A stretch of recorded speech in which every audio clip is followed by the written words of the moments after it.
বলে হুঁশিয়ারি করেন স্বরাষ্ট্রমন্ত্রী। জাগৃতি প্রকাশনীর স্বত্বাধিকারী ফয়সাল আরেফিন দীপন হত্যা এবং শুদ্ধস্বর প্রকাশনীর মালিক আহমেদুর রশিদ টুটুল হত্যা চেষ্টার পরে আলোচনায় আসে আনসার আল ইসলামের নাম।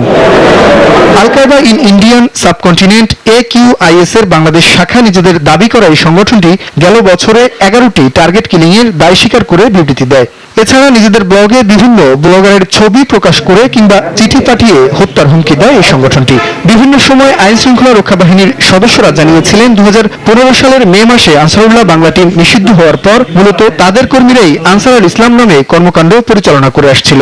আর এ কারণে গেল বছরের ডিসেম্বরে আনসার আল ইসলামকে নিষিদ্ধ করার জন্য স্বরাষ্ট্র মন্ত্রণালয়ে সুপারিশ করে আইন শৃঙ্খলা রক্ষা বাহিনী। বিভিন্ন পর্যালোচনা শেষে প্রায় 3 মাস পর সংগঠনটিকে নিষিদ্ধ করে প্রজ্ঞাপন জারি করল স্বরাষ্ট্র মন্ত্রণালয়। সন্ত্রাস ও জঙ্গিবাদকে রুখতে চলমান প্রক্রিয়ার অংশ হিসেবেই সংগঠনটিকে নিষিদ্ধ করা হয়েছে বলে জানিয়েছেন স্বরাষ্ট্রমন্ত্রী। এটা তো একটা চলমান প্রক্রিয়া, যারাই এই জঙ্গিদের সহযোগিতা করবে, যারাই এই সন্ত্রাসবাদ কায়েম করতে চেষ্টা করবে, তাদেরকে আমরা নিষিদ্ধ ঘোষণা করব। এটাই হলো, এটা চলমান প্রক্রিয়া। আমরা দেখছি, আমাদের ইসে যদি কোনোটা আসে তখন আমরা করব।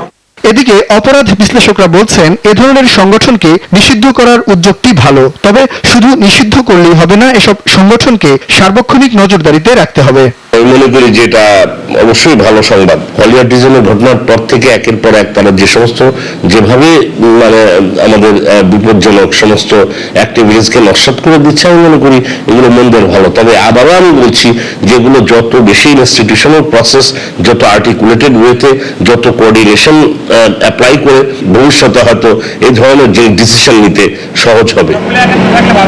এর আগে 2003 সালে শাহাদ ই আল হিকমা, 2005 সালে হুজিবি, 2006 সালে JMB ও JMJB, 2009 সালে হিজবুত তাহরির এবং 2015 সালে আনসারুল্লাহ বাংলা টিমকে নিষিদ্ধ করে সরকার।